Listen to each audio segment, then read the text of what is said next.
Hello everyone, in this video I'm going to show you how to blow up a space station in Blender. We are going to destroy this space station, but this technique can be applied to other projects as well. I'm definitely not the best person when it comes to destroying objects in Blender.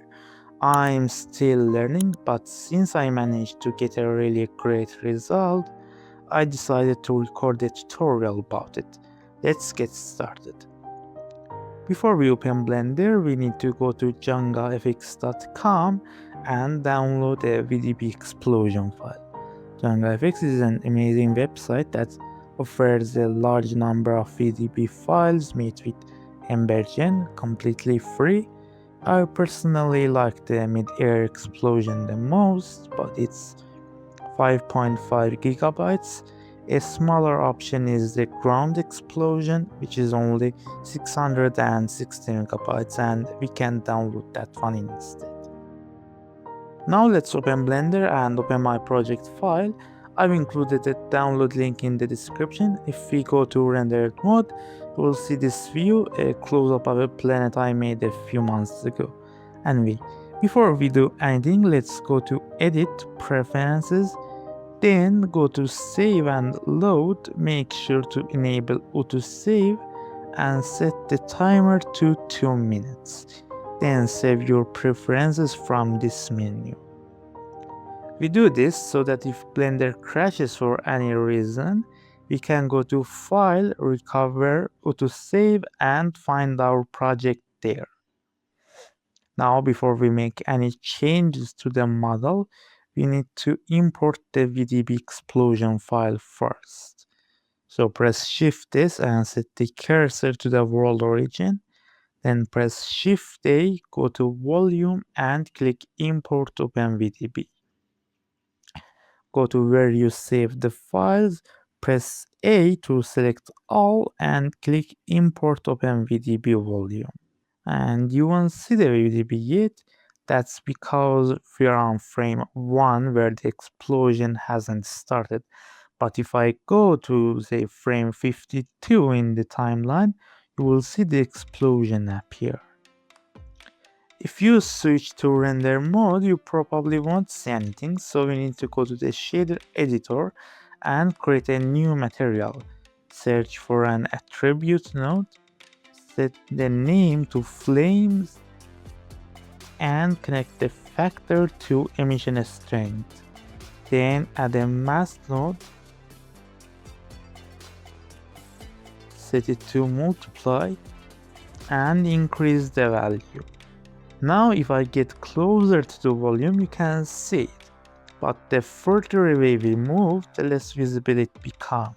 This is because EV has a limited range for volumetrics. If you are more than 100 meters away, the volume won't be visible. So all we need to do is go to Render Properties, open the Volume drop down and disable Custom Range. Now we need to scale this volume down to make it smaller, then move it to where we want the explosion to happen and adjust its scale.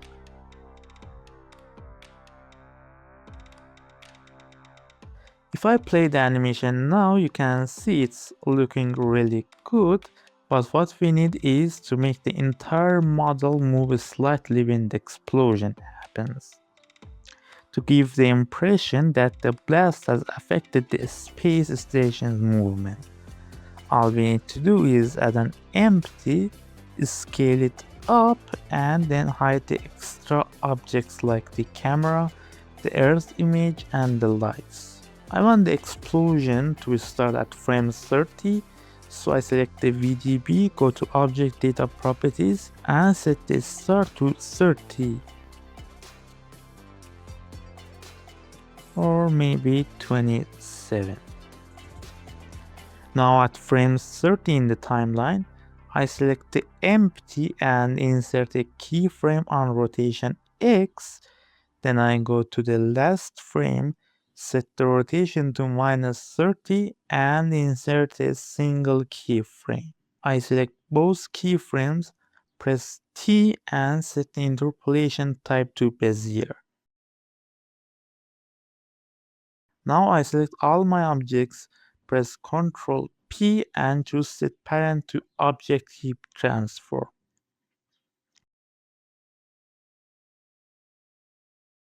I noticed the VDB isn't selected, so I go to frame 27, select the VDB file and then the empty, press Ctrl P again and choose Set Parent to Object Heap Transform. Now I can press Alt H to unhide everything. Now it's time to destroy the model. I hide the VDB, go to frame 31, and before breaking the models apart, make sure your object data is single user. To do this, go to Object Data Properties. If you see any number here, just click it to make the object data single user. Now I select the object, go to Edit Mode, press C to use this circle select tool. You can increase or decrease the radius by scrolling the mouse wheel and shift left click to deselect.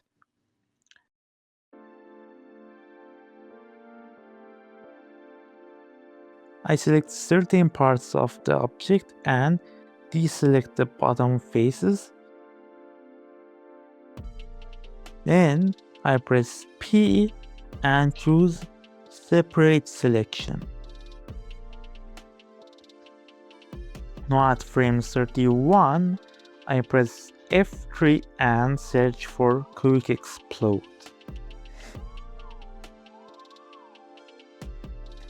If I play the animation, you can see that at frame 31, our object gets destroyed.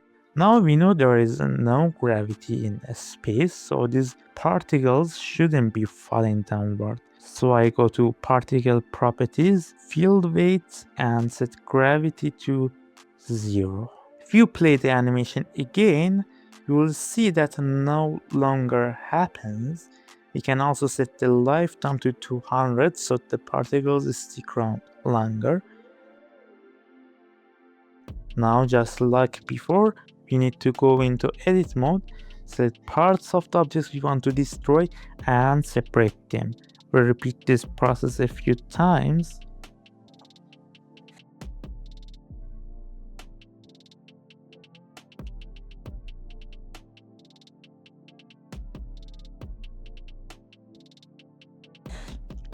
Once you are done, select those objects.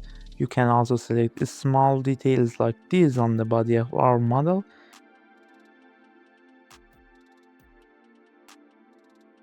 And finally select the object we use Quick Explode on.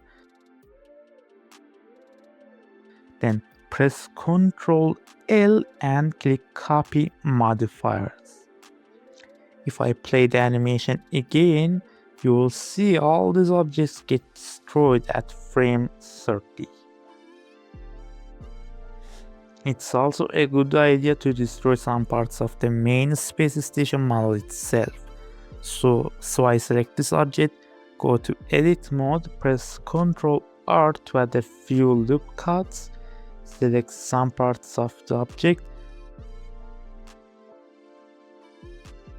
press P to separate the selection and go back to Object Mode.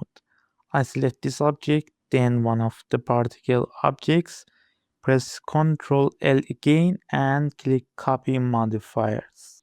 You'll notice this doesn't look very realistic, so we go to Edit Mode, press A to select everything and subdivide the mesh a few times. Now it looks much better. I also think we can select this object, go to the Modifiers tab and add a Solidify modifier. Now let's go to Render Mode and, well, I'm not actually sure why this happens, but every time we use Quick Explode, our object's material gets replaced with a simple principle BSDF. So we need to go to the shader editor and Ctrl Shift left click on the last shader we had. We can also delete these externals if possible. Now we can add a plane, move it here, go to edit mode, and give it a material.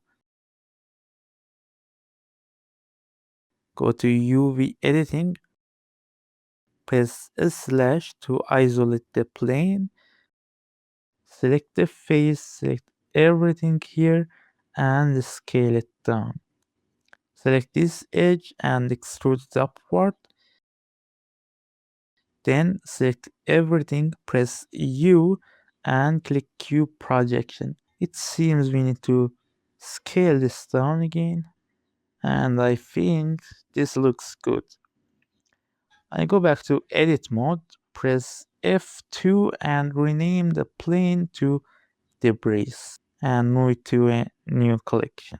Now what we need to do is select one of these objects, go to particle properties, go to render and change render as to object.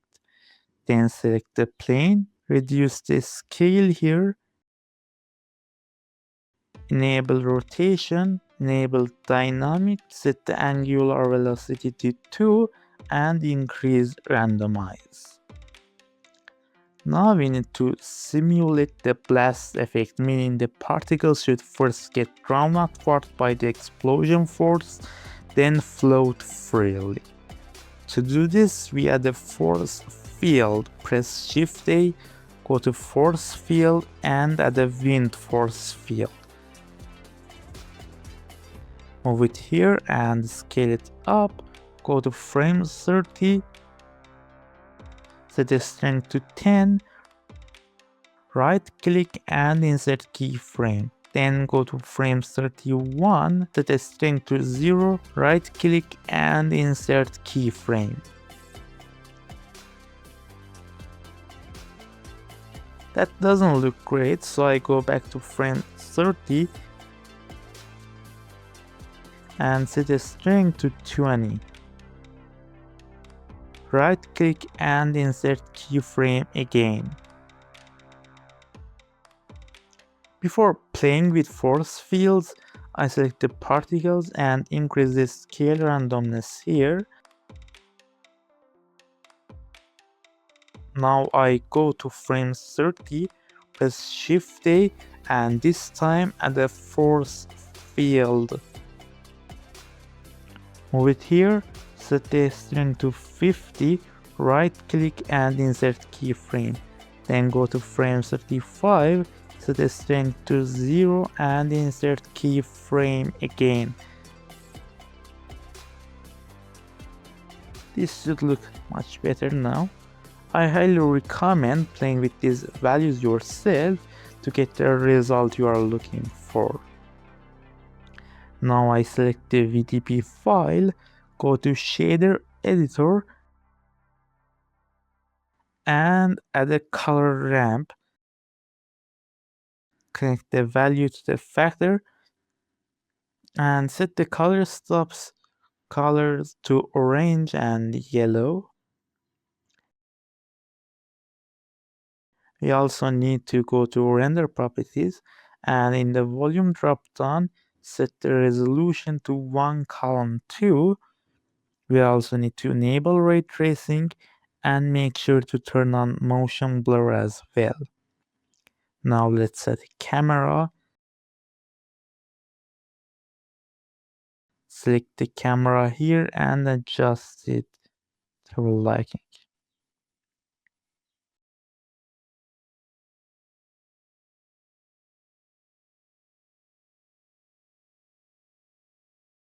Then select these particles, go to particle properties, go to cache section and click bake hole dynamics.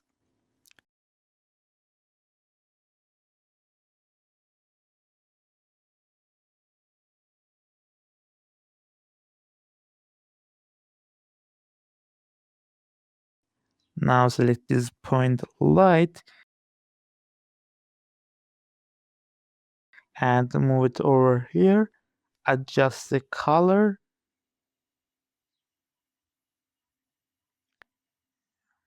This creates the illusion that the light from the explosion is hitting the surface of the space station. Now we just need to take a render to see how our scene looks. And it looks great. Remember, if you want to render an animation, make sure to animate the point light's power as well so it syncs up with the explosion. Now let's do some post-processing. I go to the compositing section and delete everything here. Then add a clear node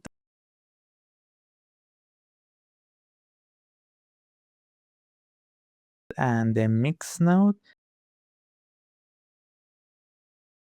Connect this to B and this to A. Set the clear type to bloom. Duplicate it and this time set it to fog glow. Add the lens distortion and increase the dispersion. Now I duplicate this mix color node, add an image node, and open the bokeh light image I made myself.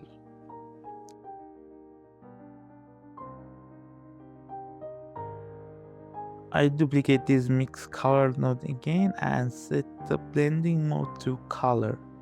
And now by changing the color of the mix color node, I change the color of the light. We can also duplicate this lens distortion and place here, and I think this looks great actually. And I think this looks great, really good actually. Right, I hope you enjoyed this video. If you have a better way to do this, let me know in the comments. Don't forget to like and subscribe, and I'll see you in the next tutorial.